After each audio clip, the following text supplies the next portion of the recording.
Samajwadi party का जो विरोध प्रदर्शन था, आप लोग भी शामिल हुई है, क्या कहेंगे इस विरोध प्रदर्शन को देखते हुए?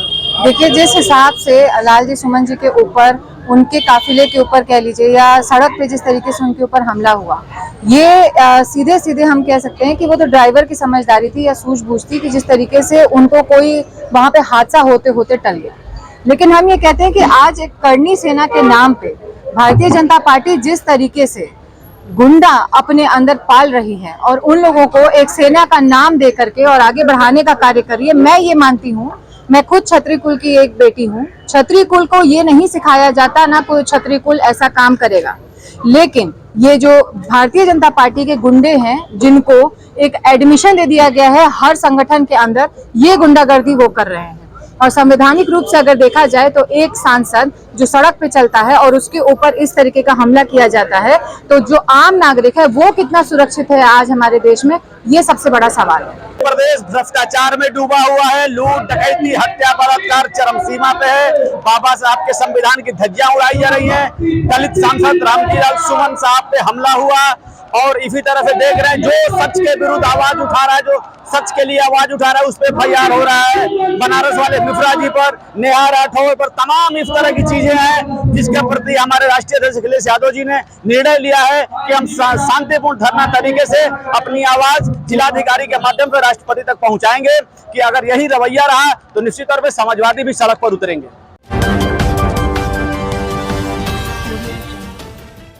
वाहिनी के राष्ट्रीय अध्यक्ष छोटे भाई देता हूं।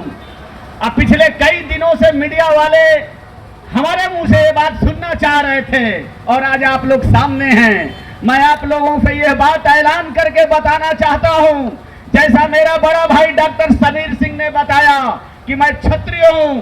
अब मुझे गर्व है कि मैं क्षत्रिय हूं और क्षत्रिय कभी टायर नहीं फेंकता। क्षत्रिय हमेशा भाला फेंकने का काम किया है। क्षत्रिय कभी चटनी नहीं लगा के चलता। इसलिए मीडिया के भाइयों कहना चाहते हैं कि हम लोग ओरिजिनल क्षत्रिय हैं। अब पूरे हिंदुस्तान में भाला फेंकने वाले और संविधान को नहीं मानने वाले को चटनी मनाने वाला क्षत्रिय समाज आज समाजवादी पार्टी और अखिलेश यादव के साथ चट्टान की तरह खड़ा रहा है। मैं ये भी बताना चाहता हूं कि वर्तमान के परिस्थिति में, राजनीति में, पूरे हिंदुस्तान में जितना क्षत्रिय समाज का सम्मान माननीय मुलायम सिंह यादव जी ने किया था, आज जो माननीय अखिलेश यादव जी ने कर रहे हैं, उतना क्षत्रिय समाज का सम्मान किसी भारत की राजनीति में किसी नेता ने करने का काम नहीं किया है। मैं पिछले दिनों कल धरना था भारतीय जनता पार्टी का, यहीं बगल में अंबेडकर साहब के प्रतिमा पे, वहां पे संगीता बलवंत जी थी और तमाम भारतीय जनता पार्टी के जिला अध्यक्ष थे। ये लोग धरना में समाजवादियों से सवाल कर रहे थे। हमारे राष्ट्रीय अध्यक्ष अखिलेश यादव जी के पर सवाल उठा रहे थे कि आप दलित विरोधी हैं। उनको एक तस्वीर को लेके किसी कार्यकर्ता ने यह कह के दे दिया कि आप संविधान को मानते हैं। राष्ट्रीय अध्यक्ष जी, आप अखिलेश यादव जी, आप भीमराव अंबेडकर को मानते हैं। इसलिए उनके सम्मान में एक उन्होंने बना करके दिया, एक मोमेंटो दिया जिसका गलत तरीके से अर्थ लगाया गया और ये भारतीय जनता पार्टी वाले सवाल पूछ रहे थे। आज मध्य प्रदेश में पटेल साहब की मैं देख रहा था, जूते चल रहे थे। उनके प्रतिमा पर राष्ट्रीय अध्यक्ष अखिलेश यादव जी ने अपने ID से लगाने का कार्य किया है। मैं तो सवाल करना चाहता हूं, भाई संगीता बलवंत जी और भारतीय जनता पार्टी के नेताओं, आप तुम ही हो कि भगवान राम के मंदिर अयोध्या में दलित बहन के साथ छेड़छाड़ हुआ था। आप तुम ही हो जो दलित के मुंह पे पेशाब कर दिया गया था। आप तुम ही हो कि तुम्हारे सरकार में दलित बहन के साथ लगातार 13 दिन तक बलात्कार हुआ और आप अखिलेश यादव पर सवाल उठा रहे हो। मैं तो यह भी कहना चाहता हूं, आज हिंदुओं की बात हो रही है, आज PDA का ताकत है, माननीय अखिलेश यादव जी का ताकत है जो जातीय जनगणना कराने पर विवश हुए हैं। लेकिन मैं अपने नेता के विश्वास पे खरा उतरते हुए हम भी ये कहना चाहते हैं कि अभी भारतीय जनता पार्टी पे भरोसा करने की चीजें नहीं है।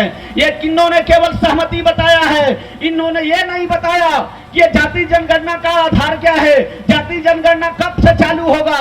यह सिर्फ बिहार में चुनाव जीतने और जो पहलगाम में हमला हुआ है ध्यान भटकाने का एक तौर तरीका है। ये कहते हैं कि हिंदू एक हो जाओ। अब कितना हिंदू को एक करना चाहते हो, कितना हिंदुओं को डराना चाहते हो। इस हिंदुओं के बल पे आज हमारे खरवार साहब चले गए, 2 महीना पहले हमको फोन किए थे, कोई यही कॉलेज में वॉलीबॉल का सिलेक्शन था, मैंने किया और करवाया भी।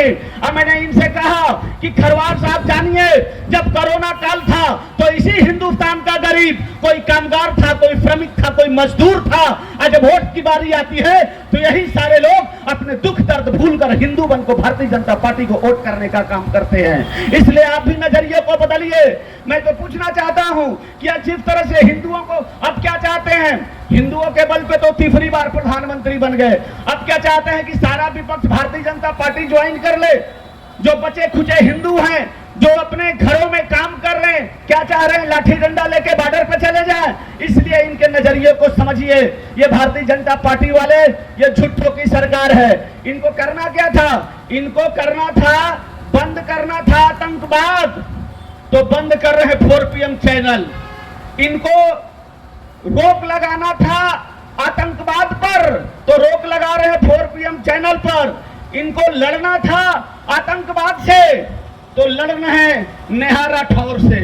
इनको हमला करना था पाकिस्तान पर, और हमला कर रहे हैं हमारे आदरणीय सांसद लालजी राम सुमन पर। तेरे 2 कौड़ी के तुच्छ लोगों, हमला करने वालों, आज हमारे राष्ट्रीय अध्यक्ष जी को कहते हो गोली मार देंगे। अरे अभी थोड़ी सी नजरें अगर हम लोग उठा दें तो तुम्हारी पैंट नीचे गिर जाएगी।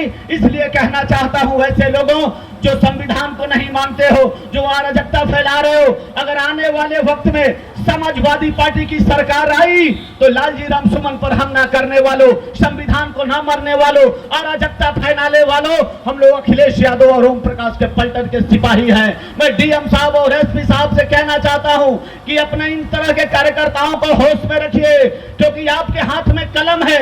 आप इंसाफ करिए। हम समाजवादी लोग हैं, हम लोग जातिवादी नहीं हैं। कहते हैं कि जो जातिवादी होता है वो समाजवादी नहीं होता, और जो समाजवादी होता है वो जातिवादी नहीं होता।